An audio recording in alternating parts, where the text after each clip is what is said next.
So, hello guys, it's the Commander Soyo over here, or whatever I call myself right now. And today I wanna do some more hardware stuff. So what we've got here is a 780 Ti. And why have I a 780 Ti here? Well, it's my old graphics card.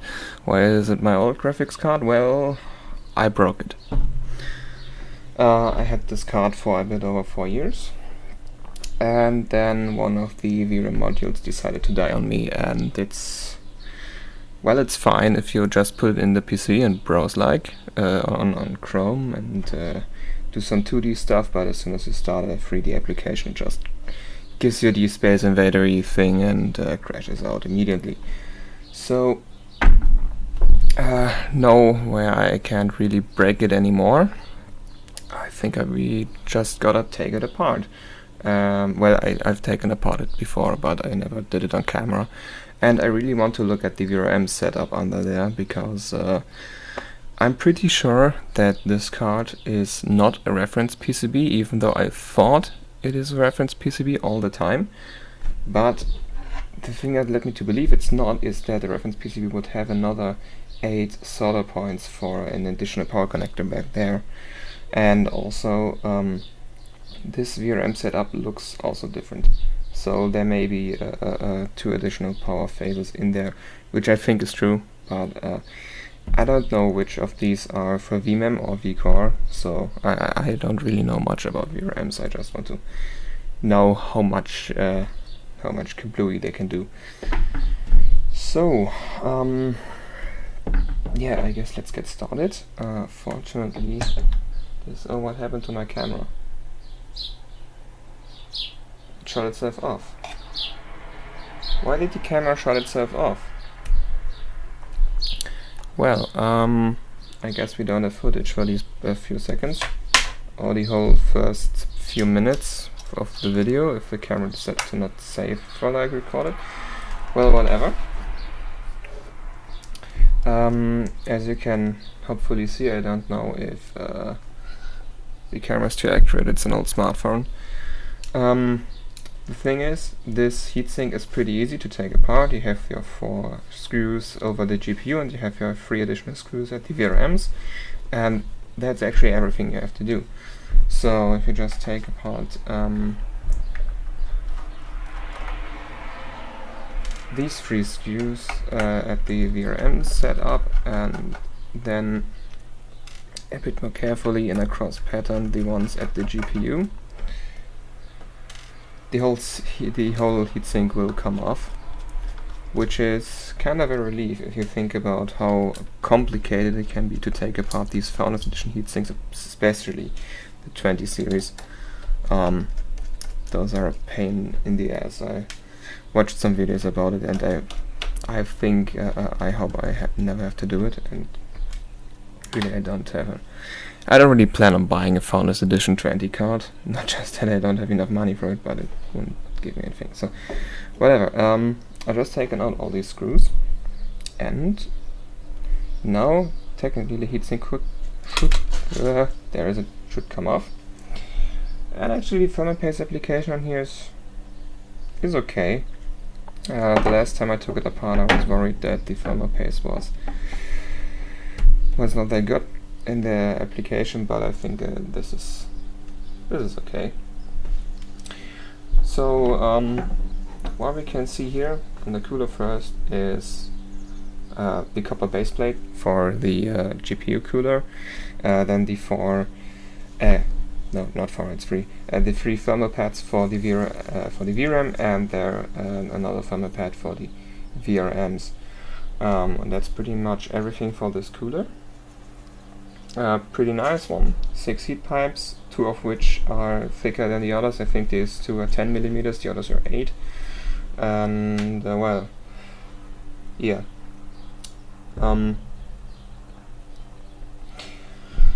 That's pretty much everything I can say about this heatsink. I'm gonna take it somewhere else, and now we've got the bare graphics card over here. I think I'm going to take my thermal paste off so you can see the GPU itself and everything is written on it. And here again, I'm gonna take this off real quick so you can see it better. What it says on there, oh, you can't see it. Come on, now you can show it, you can see it a bit. It says on there GVN78TOC 3GD blah blah blah. That's the code for the 780 Ti OC, which is also what it says on the box. But you can see here these are 1, 2, 3, 4, 5, 6, 7, 8 VRMs plus 2 back here. And I looked at the reference PCB, and the reference PCB misses these two in the middle, and I think it also doesn't have these two. But I'm not sure about these. Don't quote me on that. So what we have here is not a reference PCB. Also all these caps are in a different location, or there are more or less of them than on the reference PCB. So this tells me this is a custom PCB. And as far as I know, the OC one doesn't have a custom PCB. I could be totally wrong about this, but I think I once looked it up, and the OC uses the normal PCB, but there is another card which has the exact same cooler, basically looks the exact same, but uses a different PCB, and this is the Gigabyte Windforce Gigahertz edition. So this is the 780 Ti that's advertised to clock at least 1.15 gigahertz, which this actually did. It clocked on 1.164 or 65 gigahertz, so even a bit higher than that. If you believe MSI Afterburner, it was a bit weird with this card. Like every program reported a different clock, some as high as 1.4 gigahertz, and from the performance I got out of this card, it could be true, but I don't think it was that high. It's more like 1.2, because on air it's pretty hard. I would say it could also be impossible to get 1.4 gigahertz on a 780 Ti on air without any hard mods or just soft mods. I just did regular overclocking on this. So yeah, this card was kind of weird. But as I've just said, we have 8 VRMs here, and then these 2 extra. I think these 2 extra are for VMEM, and then these are vCore. So we have an 8-phase VRM here, which is more than the I think which is normal 6-phase VRM. So we have 2 additional phases here, which is not really a lot. So if you think about it, like the 2080 Ti Aorus Extreme that I use on my main PC has 16 phases, which is double of this. But if you think about it, these 16 phases are running in 8+8 mode. So yeah, whatever. And as far as I know, also cards back then didn't have much more VRMs than that, so I think max was 10 phase, but I don't really know a lot about these older cards. It could be totally wrong. It could be that the Kingpin 780 Ti also had something like 16 phases. I don't really know. Yeah. Another thing you could care about is I don't know if you can see it. I don't think so. The VRAM on this card is SK Hynix, but I don't think you can see it because the camera can't zoom in that far. Yeah, I think I'm gonna try to take the thermal paste off the GPU now so you can see what's written on there.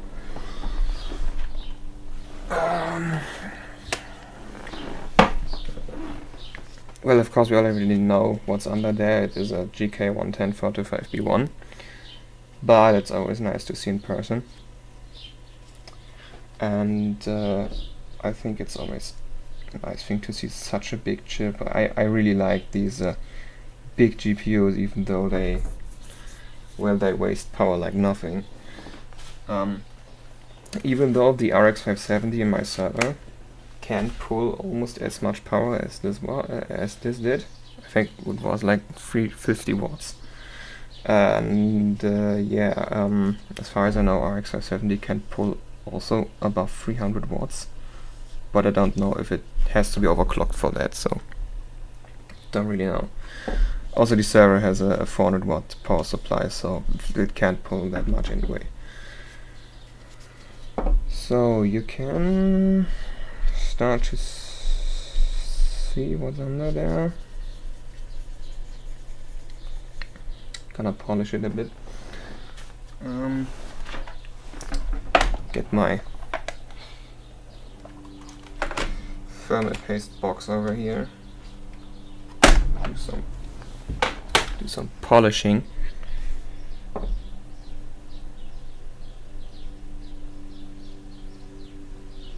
That doesn't really help. Oh, whatever. At least I tried. So, can you now see what's under there? Yes, you can. But I don't know it's that sharp. I have to pull it back. So, yes, we have on here NVIDIA A1414B1 T3A117.01V. Don't know if it has something to do with the voltage. The interesting part, GK110-425-B1.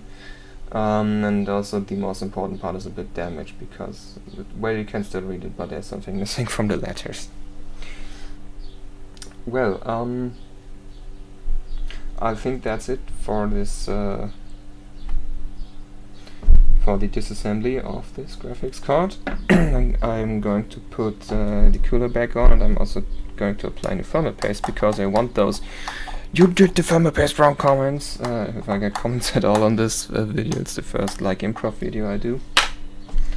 Well, actually I did another one on the server, but I never released that one because the audio setup was real janky. I used the audio from the smartphone I'm recording with, and it was really bad, so now I'm using my studio mic for it, which can still be bad because it's positioned in like a weird way, so if I talk over here it might sound a lot less good. So whatever.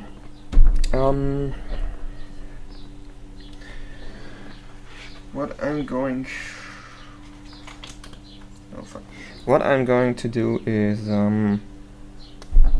get on here, get on the heatsink, and scrape off that thermal paste a bit to reapply it, and see if it's enough on this side, and I put a bit on the GPU side.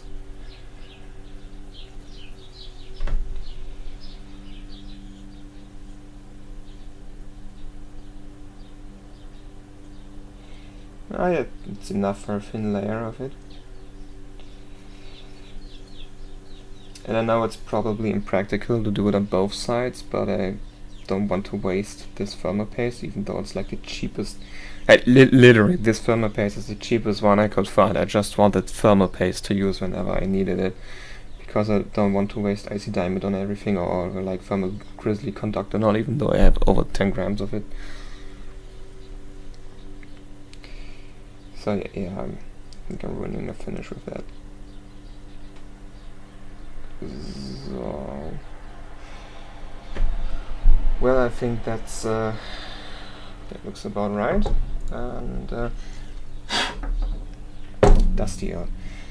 So now I'm gonna need my trusty thermal paste, which if you wanna know what it is, this Cooler Master V1, I think, costs like €5 for everything, and this tube was filled all the way to here, so you get kinda a lot. So IC diamond would be like just this, like the whole, what did I pay for it? €11 for my IC diamond tube. I used it one time on my 8700K and I ruined that application, so I had to replace it, and the only IC diamond that's currently in use is on my laptop, where I replaced the stock thermal paste, and that was a nice improvement. But I think now I have applied thermal paste several times after I think I used a bit too much.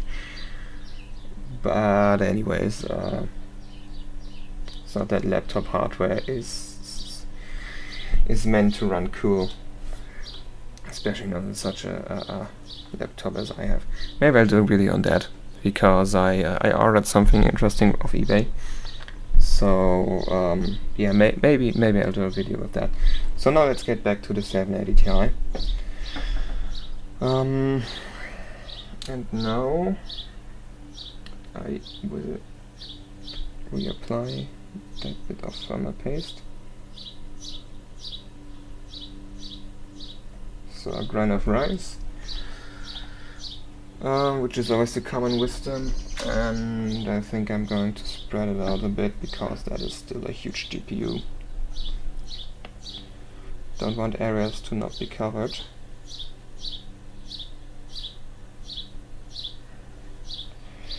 Oh, that's a lot lighter than the thermal paste that was on there, even though it's the exact same.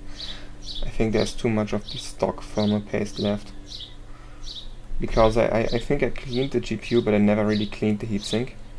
So there is still a bit of stock. Yeah, it's getting darker when I use this that I scraped from the heatsink. Oh, you can't see it really. Oh, sorry.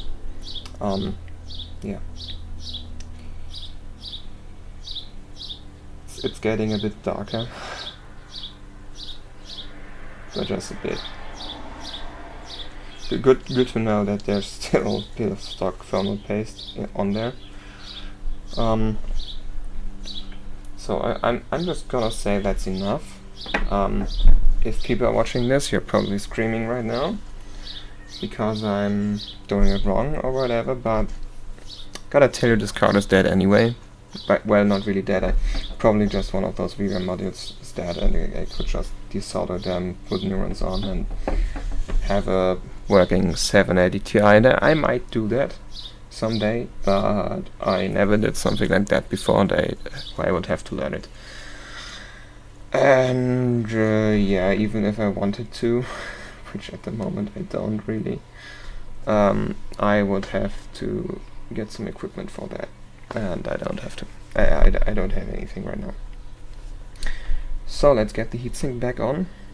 Gonna position the card like that. I'm gonna get the camera a bit. Can you see it? I think you can see it. So now I'm gonna get the card over there. Align with the screw holes. Where are they? There's one.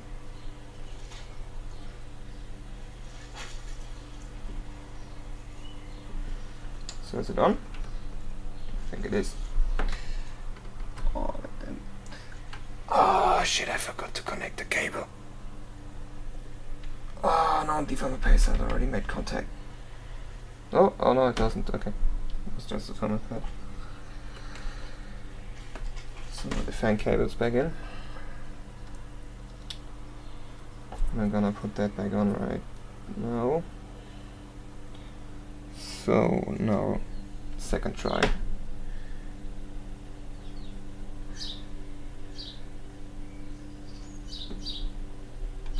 So now it's aligned. Okay. Gonna start with the VRAM screws just to make the heatsink not shift around.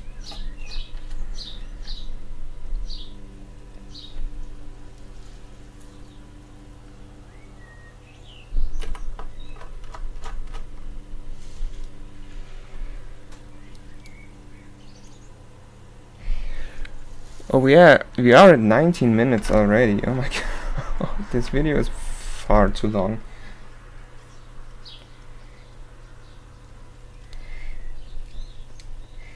Well, I'm almost finished. Well, oops.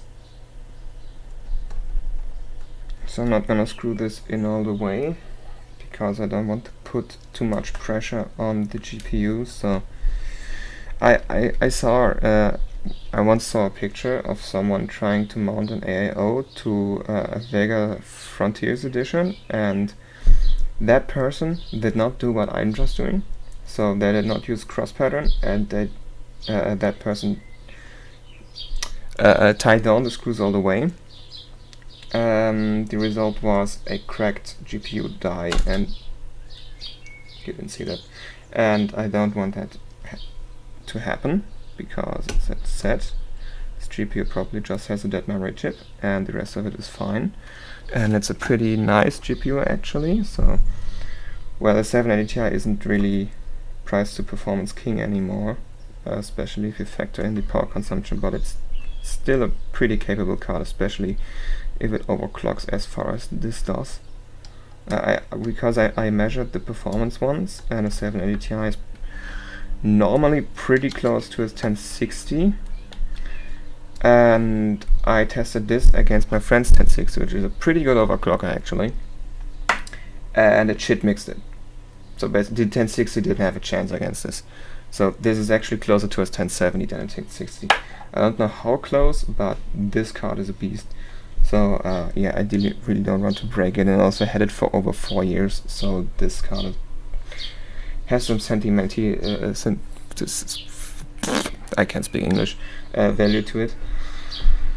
So yeah, we assembled the card, looked at the PCB. Yeah, just took 21 minutes. I think that video is far too long, right? And now, so I think I'm just gonna stop it right here. And if you watched it all the way, thank you for your service, I guess. Or maybe you're just interested, and I really like that, because I'm interested in that stuff too, otherwise I wouldn't upload it. So thank you for watching, and until next time.